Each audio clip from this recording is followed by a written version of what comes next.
Good evening, everyone. Today we'll be looking at the basic concept of statistics. The first two lectures will look at some preambles. We'll talk about maybe how the best way to understand statistics. We also talk about the logic of scientific reasoning and the fundamental concept, which some of the things I want to talk in this lecture. Even in any lecture, any statistic book, nobody may mention of some of them, not all of them. But there are something about population. Yes, in research method, they may talk about, but when it comes to statistics, barely nobody open any statistics book, they will not talk about concept of population. Which I know is very, very fundamental for understanding statistics. And that's why we're going to discuss some basic concepts that I believe that if you get them from the beginning, it will help your understanding and conceptualizing statistics. So this is one of my maximum. Research and education are two ways of development, with research being the front way and objective of normally the statistic. My statistics series are for you to conceptualize statistics, learn and understand statistics without being boiled down in equation. Or conceptualize meaning be able to think of it and have a mental picture, the way statistics, the way you can see somebody and say this one is dark in color, this one is male and female, this one is tall. You should be able to understand statistics, but statistics actually modeling true life situation. So there's nothing abstract. So statistics is not actually abstract. It's not abstract at all. It's a formal science that actually try to model, try to put life situation, something that is happening live. You put it in either equation or you put it in a graph. You model it either in equation or graph and table. Those are the three ways you model life situation. It's either you plot the graph, you look at it, or you use formula or equation, or you use table.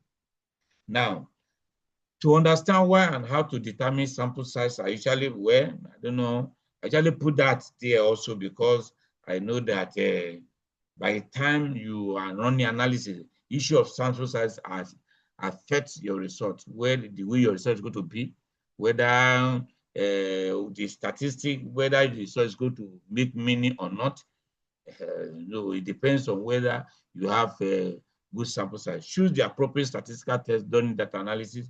Use statistical package to analyze data, understand how to present the result and interpret the result. So relationship between, that there must be reason for you doing statistics. So that is because of research, because statistics itself is a branch of, is a subset, that is, it's an instrument in research. So if you define research, you look at the relationship between research and statistics. The research is the process of arriving at dependable solution to problem through planned and systematic collection, analysis, and interpretation of data.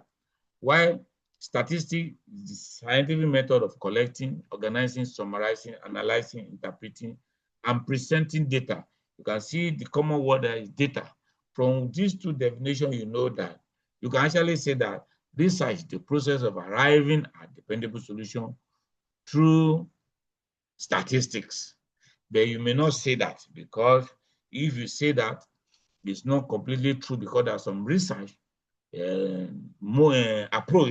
approach that don't actually use statistics, like qualitative approach, focus group discussion, key informal interview, DEFI method, panel discussion, all those one, in-depth interview, even sometimes using pictorial method, they may not necessarily use, they don't actually use statistics.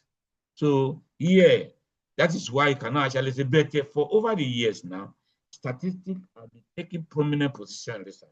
For health, for epidemiological research, statistics is very important, because quantitative research is number one, because the approach, it takes preeminent, even though we do qualitative combination, mixed method.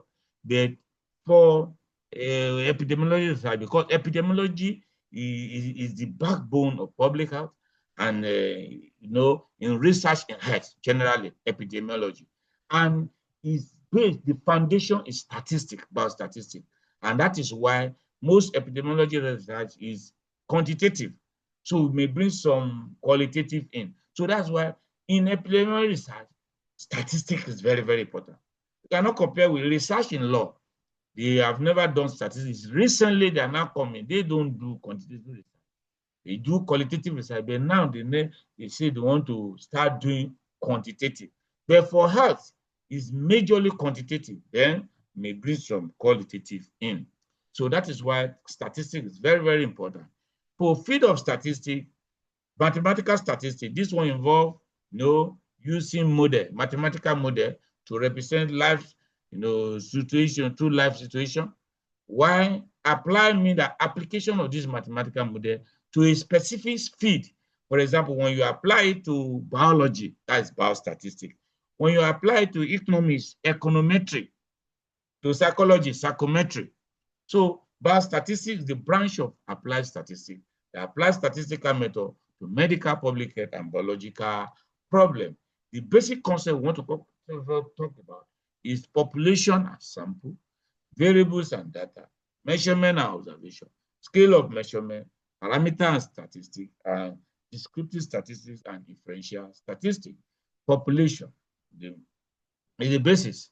So for you as a researcher, what bring about you doing statistics per se? There must be something you want to think of. You think of in a population. For example, now Dr. Ramatu was thinking of adherence to antiretroviral therapy.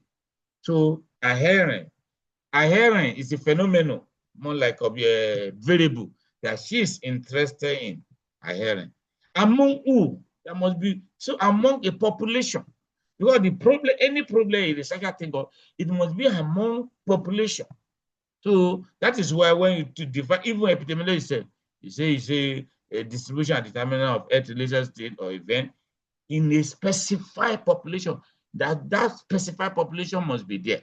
So that is why, to me, since statistics is useful, it's reason research is reason for statistics, and that research, we don't want to we want to collect data among where in the population, and that is why I think population is the first thing for you to think of the different type of population to understand the concept as it's being used in research and statistics.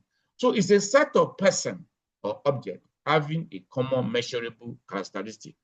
A set of person or object. That is a group of person. Person means human being. Or it may not be human being, may be object, maybe health facility, maybe bank, it may be animal. No, they are like for the people that are doing veterinary epidemiology now. So they are studying among animals, not among persons. So so when they say veterinary, because epidemiology is among people.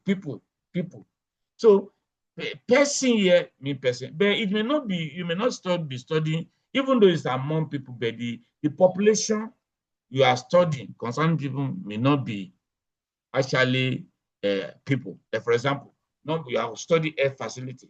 The unit of sampling is air facility. So in that situation, you may even be studying, yes, want to know the state of each, the infrastructure. So in that situation, the population is not a person, it's object. If you are dealing with animal, is object also. But sometimes instead of you to say person or object, you can use the word subject. The word subject can replace the two. In that situation, you say population is a set of subjects having a measurable, common, measurable, observable characteristic. When you say common, observable, there must be something like, for example, Dr. Ramatu now talk about adherence is the common observable characteristic she want to study among those people. So that one, you see now, they have that common observable characteristics that are of interest to her. So that is why, you see, so when you are defining population, it's of interest to research and statistics. Unlike somebody maybe somewhere else, maybe women affairs or the social, or those they say, what is population? It will say it's a group of people living in a community, in a geographical area. That's their own. But it's researcher, it may not necessarily be in a defined geographical area. Or yes, it may not be. It may be scattered over. Whereas if you want to study people that have diabetic in Nigeria now, they are not. If you say they are not living in one, all of them are not.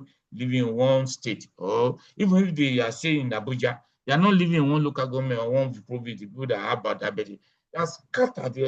Can be anywhere. They're their population. So what defines them is that they have diabetes. So a population is a set of person or object having a common observable characteristic. Now, the way it is defined like that, it is referred to as popular population in the sense that we are referring to a group of that subject, of those people. So if I want to, like the one Dr. Ramadu said now, you go to the clinic where those people that come for antiretroviral, human being, you see them, they are human beings. You meet them one-on-one, say you want to do that, you want to ask them questions. But there are some situations where you may not, she was talking of secondary data the other time. That secondary data, in that, if you want to use secondary data, it doesn't need to see them. So all you need to just go to the record. In that situation, it will soon sample somehow from the record. So that population, the recorded data for these people is statistical population. So the group of subjects themselves is popular population, while the observable characteristics that have been recorded somewhere that you can see as secondary data, pool of secondary data, that is statistical population. Can you see now? So as a researcher, so you can conceptualize population in terms of popular population when you want to deal directly with those people, or statistical population when you want to deal with their record, not with them. Does it make sense? So if you have questions, you can raise, you can talk, you can chat. So while the sample, we just talk about it, is a subset of population. You know, if you look at it now, you as a researcher, you are interested in a problem you want to solve in the population. And to be sincere with you, population can be so large that it's not all the time you can. If it's small, you can attend to all of them. If it's large, for example, now, even if you say people attending HIV clinic or the diabetic clinic, they may be so many that you cannot attend to everyone. You cannot be sure of getting all of them. So you just have to take some of them. So subset of population sample, that's what brings out sample in research. Because most of the time it's not possible for a researcher to attend to all the elements in the population, maybe because of the size, because of logistic reason and many other things. So it takes subset, takes some people. That's subset of the population. That is a sample. Now, the population size, normally the way it's being described is that you can have large population, which is infinite population, or small population, finite population. But there's no sharp boundary that say, oh, this is a cutoff point. But if researchers, intelligent people, when it comes to determination of sample size, especially for descriptive study, you have a cutoff point to separate large population for population that is not so large. Use 10,000. So 10,000 is a cutoff point. In such a way that it will affect the formula you are going to use to calculate the sample size. So in a situation where you are doing your study in the community, it is assumed that the people you are dealing with are more than 10,000. The population you are studying, whenever it's in a community, most of the time it's less than 10, it's more than 10,000. So you consider to be bigger than 10,000 or more. Whereas when you are dealing with facility, most of the time, you go to the record, you see population that is less than that 10,000. It has implication on the sample size, calculation for descriptive study. Now, see relationship between population and sample. So if you can see this diagram, you see that we already said this population, we have sample as a subset. But the subset of there's a subset of population where you take the sample from, that is the study population. But the population generally to which you want to make reference, they call it in reference population. It's called target population. That is when you do your study, when you want to make reference to, want to extrapolate the result to, that is reference population. For example, now, you may say you want to say diabetes, people that are having living with HIV or that are receiving treatment for HIV, you say in a tertiary hospital or in the HIV center. That would be reference population, because when you want to extrapolate your result, you see that among the people that receive antiretroviral drug, this is study fine, this is what was found. That's the reference population. But when you now determine, okay, you are dealing with only secondary facility, that is from there you go to take your sample. That is study population. Study population is from where you go to take your sample. While reference population is population to who you want to extrapolate your result to make reference to when you are, making reference to that result. Now, let's talk about that's population and sample. So related, the next one is variable and data. And somehow is related to the population. You see, in the population, we say that a group of subjects with measurable or observable characteristics. Can you see? Characteristics. I give example, adherent to antiretroviral drug is form of characteristic. Whether somebody adhere or do not adhere or degree of adherence. It's a characteristics because it varies with people. So that characteristic of interest in that population is variable. The variable is characteristic can assume different value. The characteristic, why you want to study in the population is because it can assume different value. It's not all the elements of the population that are the same. Their value vary. If it is the same, there's no need to study do statistics because we already know that if somebody, this is the value of this thing, but it's not the same. That's why it varies from one subject to the other. So the characteristics that can assume different value or characteristics that vary from one subject to the other is variable. For example, what really comes to our mind is those socio-demographic variables that every time you are doing any study, you study them. Age, sex, religion, ethnicity, your political zone, whether somebody, are you aware, have you heard of this, or do you take your drug adherent to retroviral, all the they are variable because the value varies from one person to the other. So variable. So when you are when you recognize a problem in the population, that particular problem itself is a variable. And very soon you go to study, it's not only that problem you want to study, you want to study other variables that may determine that problem. So the problem itself is a form of variable. Other things that may be factors that are related to they are variable also. Just like social demographic, they are variable because they can affect adherent to drug, age, sex, religion, all those can a level of knowledge. Think of anything that the person casualty or those people, the person, they can affect the variable of interest. So all of them, they are variable. So can you see that as a researcher? Yes, that thing is present in the population. But the cancer you are actually studying, you want to get information about, they are variable. So now let's now look at data. Data are the value. We have already said that this characteristic, they assume different value from one person to the other. The real value is at the data. So actually, if it is one value, is datum. But because data is a plural word, the plural of datum is data. But you see that nobody uses the word datum because it's useless in the sense that when you as a researcher or a statistician, you want to do something, you want to measure characteristic, take the value of characteristic.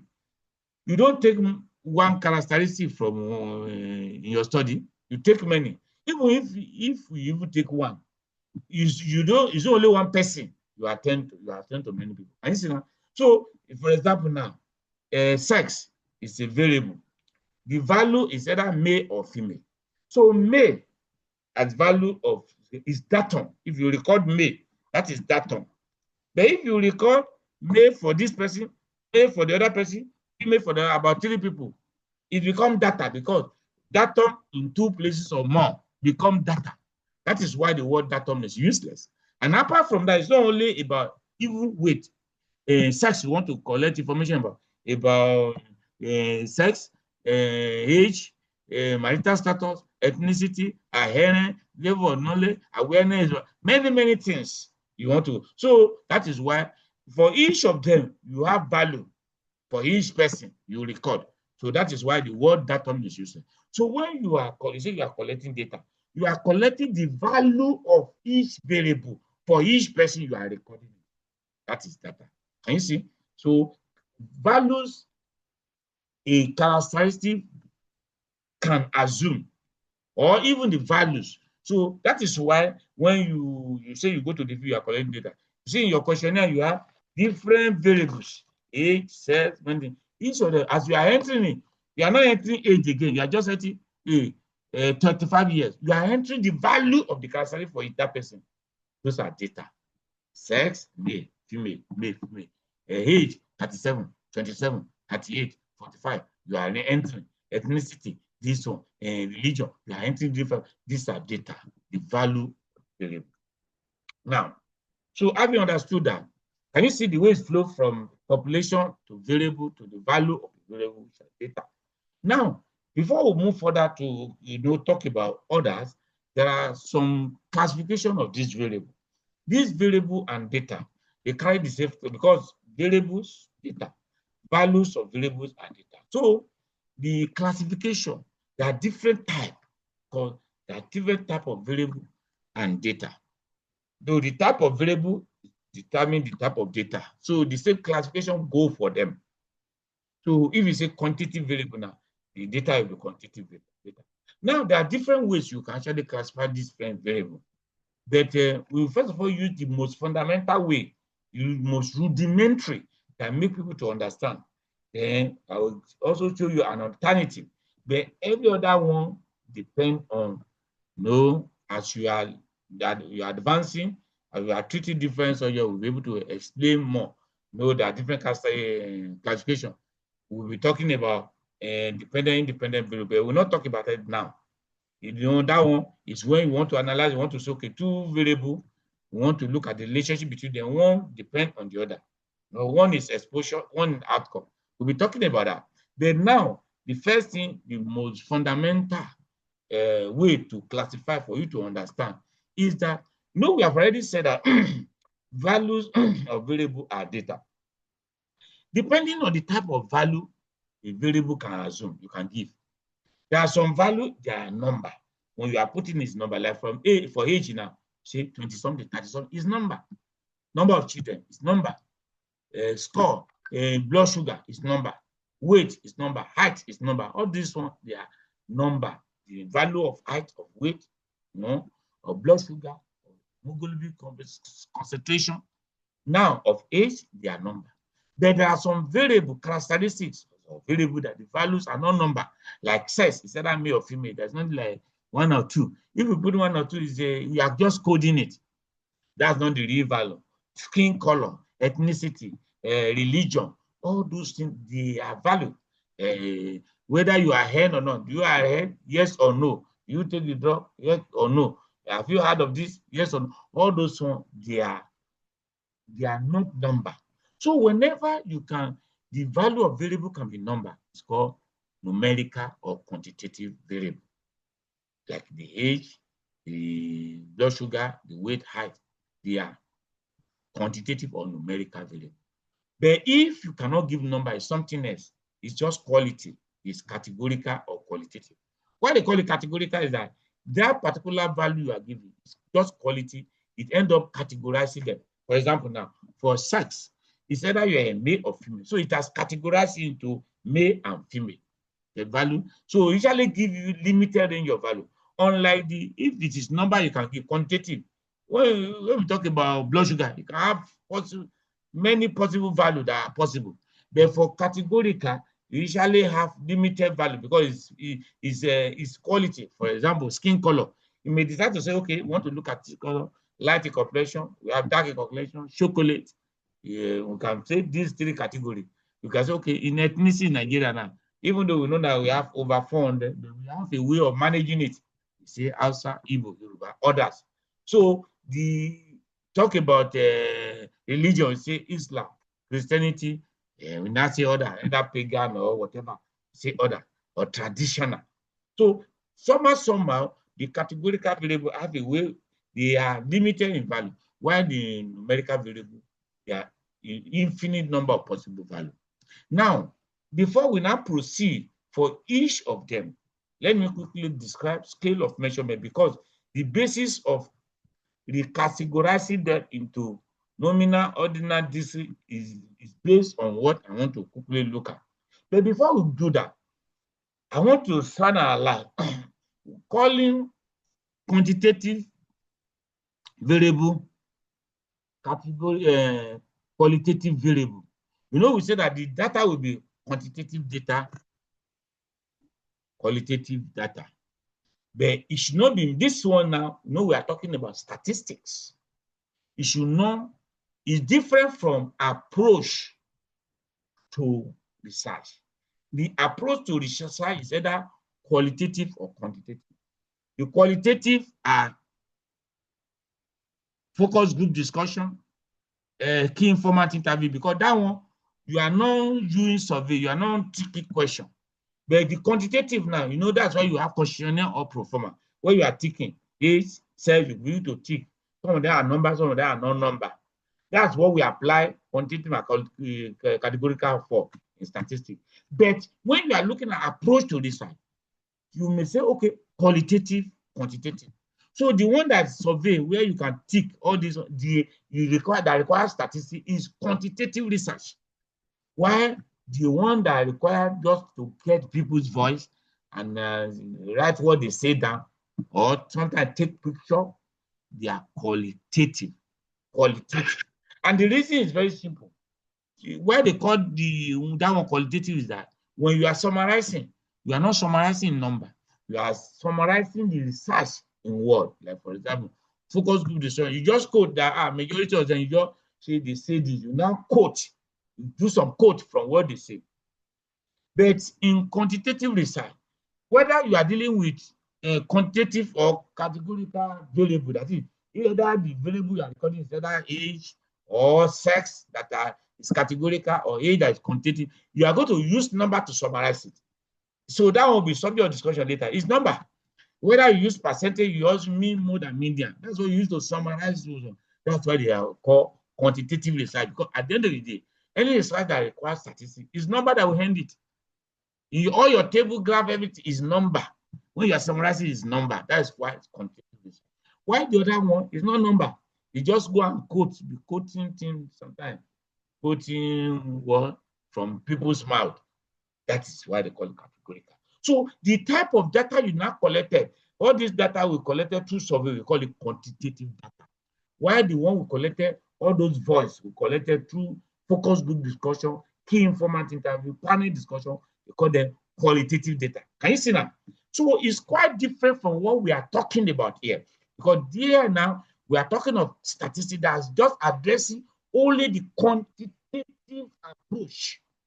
So in the quantitative approach, which they regarded everything as quantitative data, so but we know that there are some variable here. Originally, they are not number. We call them qualitative. The one that are number originally quantitative. Before we summarize everything as number. So, like for example, now sex is not number. But at the end of the day, when you want to summarize, just 50% female, 50% male. It's still number. 50% which is number. You see, you used to summarize the ethnicity, the skin color, the sex that are not originally number. Can you see now? So that is why they call this type of research quantitative, because you end up summarizing the bed inside it. As we are treating the variable, just know that the one that are number originally is numerical or quantitative, and the data are numerical or quantitative data.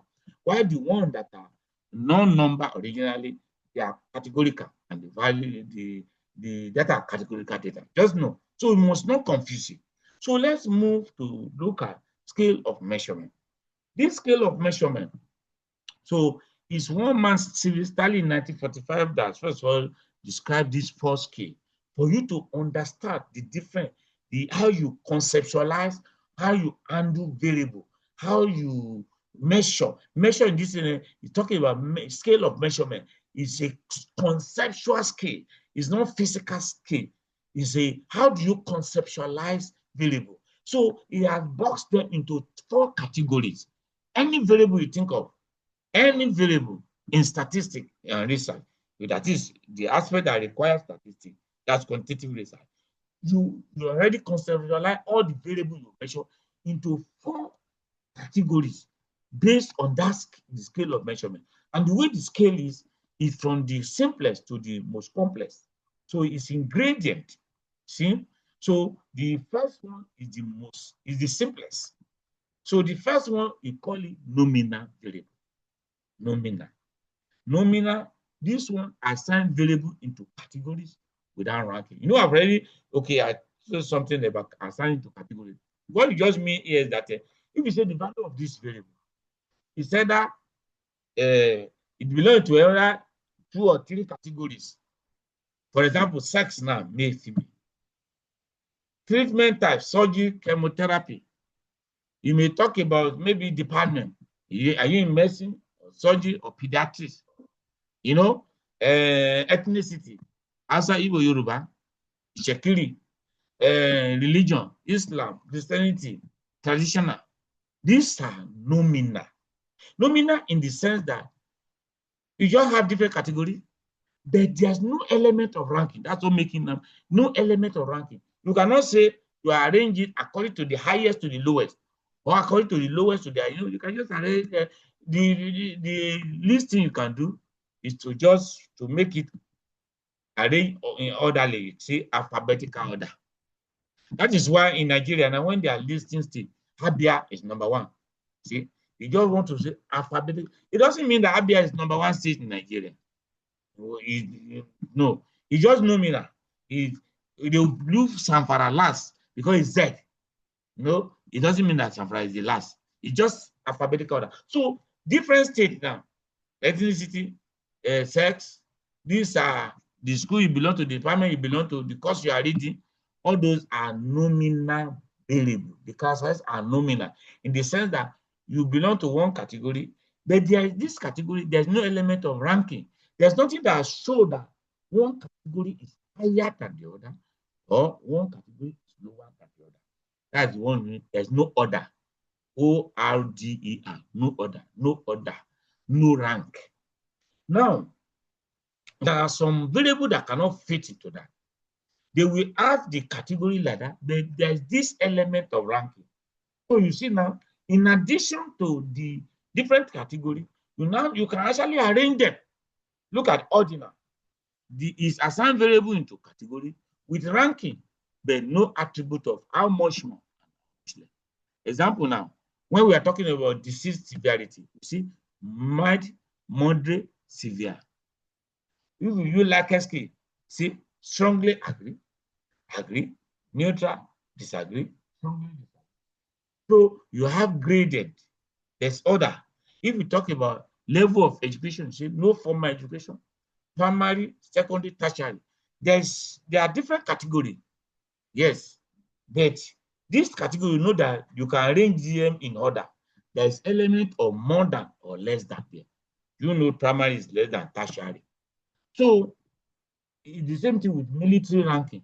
Have major general, brigadier general, colonel,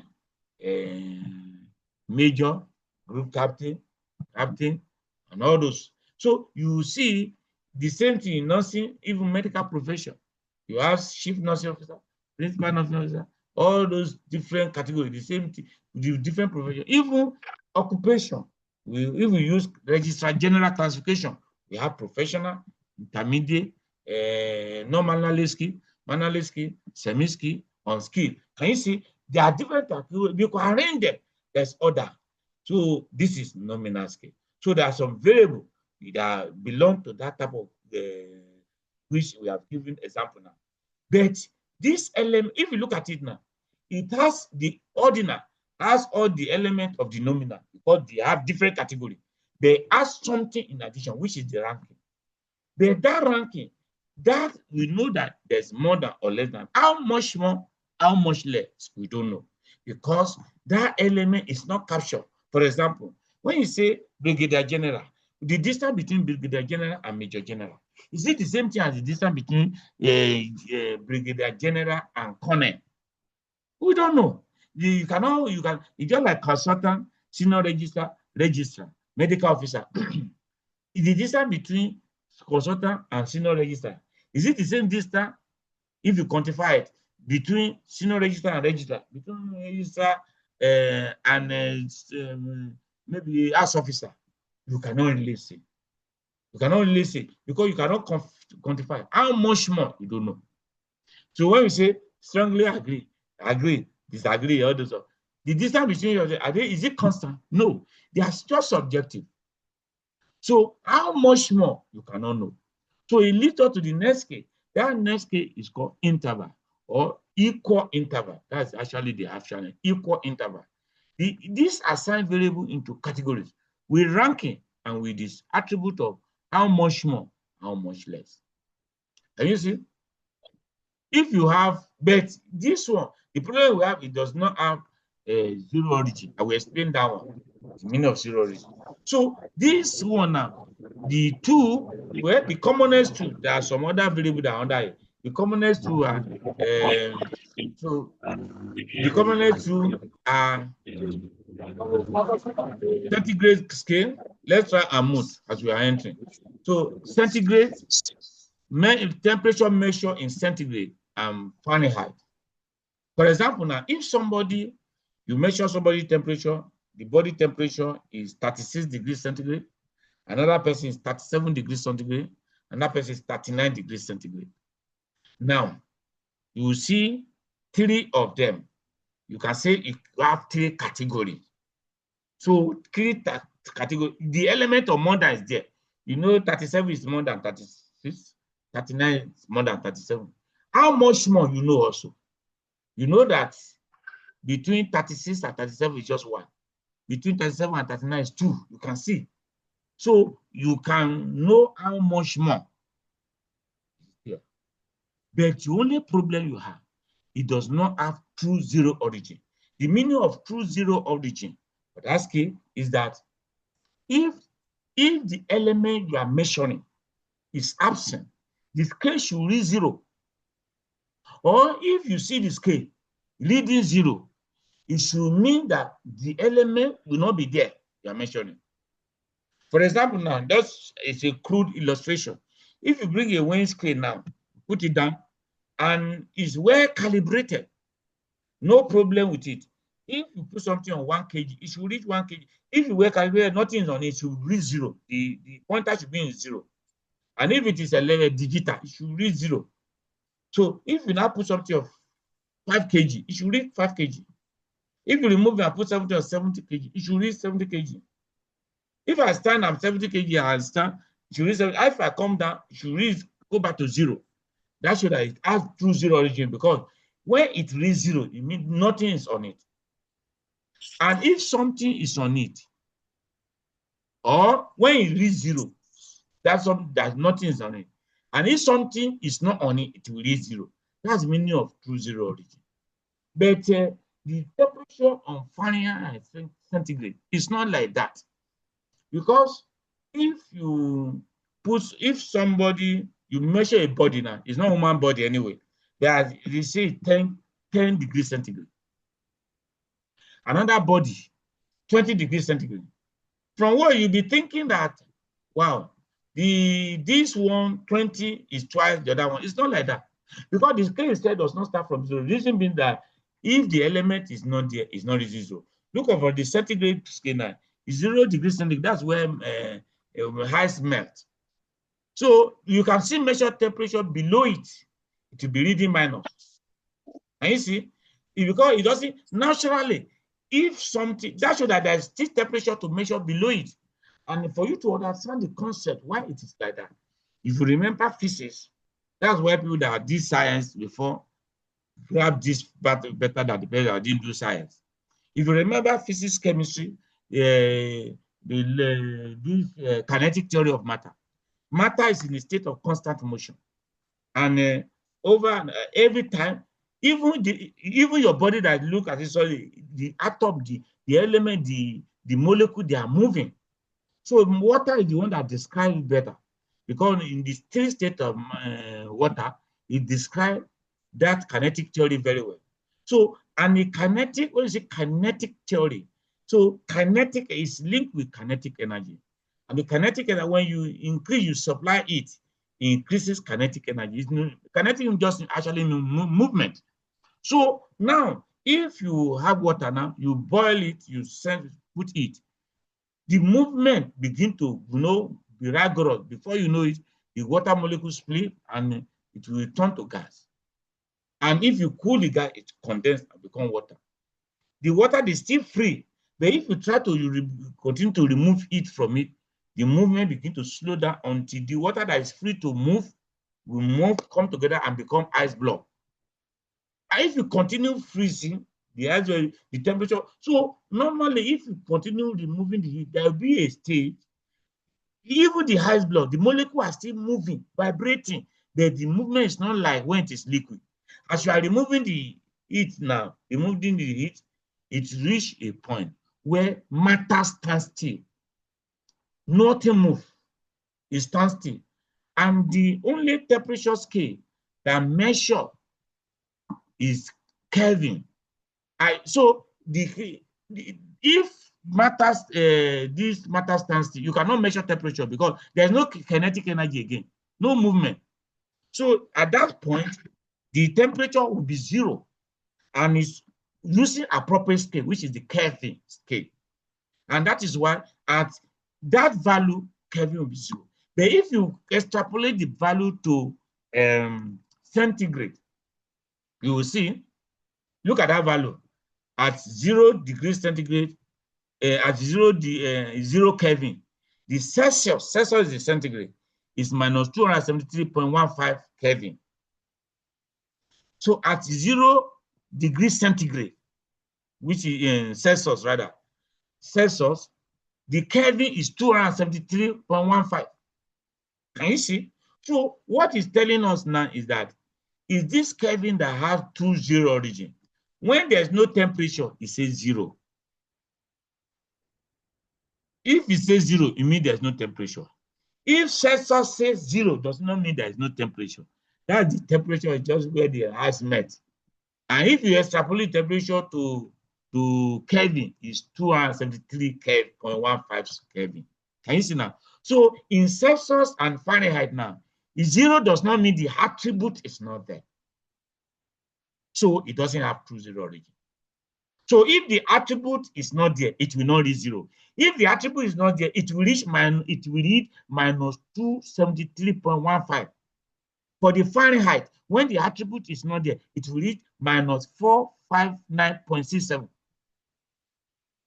So when the Celsius reach 0, the actual temperature is of the something. If you read it on Kelvin, is 273. So when this Celsius and Fahrenheit says 0, does not mean that the attribute is not there. And when the attribute is not there, it will not give you 0. It will give you something else. And listen now. So they don't have true 0 origin. So only Kelvin temperature scale have true 0 origin when it comes to temperature scale. So can you see now? So many other, those ones that have true 0 origin, they call them ratio scale. So there are other, most of the things we measure, I've already said the weight.